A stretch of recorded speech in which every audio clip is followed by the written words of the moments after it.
Thank you, Mr. Chair. I'd like to use my time today to talk about markets. Markets are great and powerful, and I firmly believe that the strength of our markets is what led us to win World War II and the Cold War, and served as a shining example for a lot of other countries who set up their post-war economies. But just because that markets are better, and they are, than a command economy does not mean they are perfect or 100% reliable. And no reading of history could conclude thusly. Frankly, I feel like that is being lost in the service of ideology. When we were contesting a philosophical battle with the Soviet Union, we were very aware of market shortcomings. In the early days of communism's spread a century ago, I remember it well, we recognized that financial markets are prone to panics, and so we set up commissions to regulate the futures market and stock markets. We recognize that money markets are the same way and that they drive boom and bust cycles in the broader economy. So we set up the Federal Reserve to smooth out the money supply and try to promote economic stability.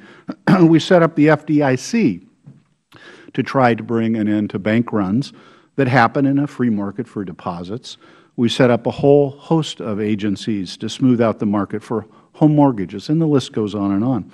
It took a while for all those systems to evolve and be put in place and work, but 75 years after the Great Depression, it is fair to say, it is accurate to say, that economic growth has been steadier and more broadly shared than it was in the 75 years prior to the setting up of some of those entities to help.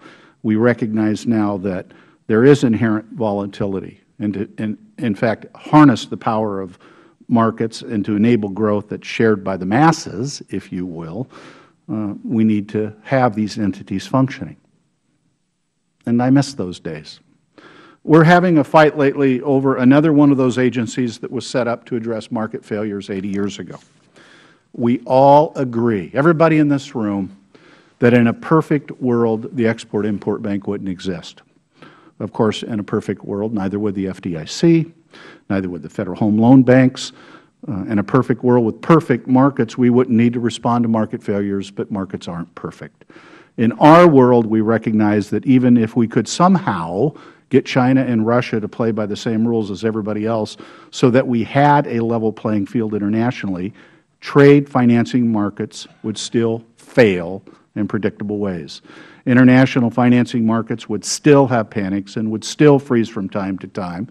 Good customers in countries with poor legal systems would still struggle to get loans to buy products. Small companies who use community banks would still not be able to get working capital for products to be sold out of country. Private credit insurance would still only be available at scales too large to be useful to small manufacturers. These are predictable market failures, and they will reappear if the Export-Import Bank goes away. Even the banks that compete and function in trade financing acknowledge it. We used to be dedicated to addressing the failures of market so that everyone could benefit from capitalism's strengths. Maybe we did this because we were committed to helping all Americans share in capitalism's success. Maybe we did this because we were worried about being embarrassed by communist propaganda.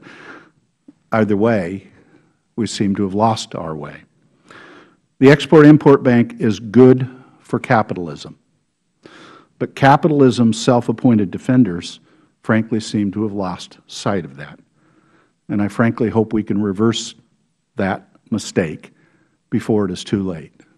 And to put a fine point on it, too late is defined here today, now, in this moment, of 23 more legislative days.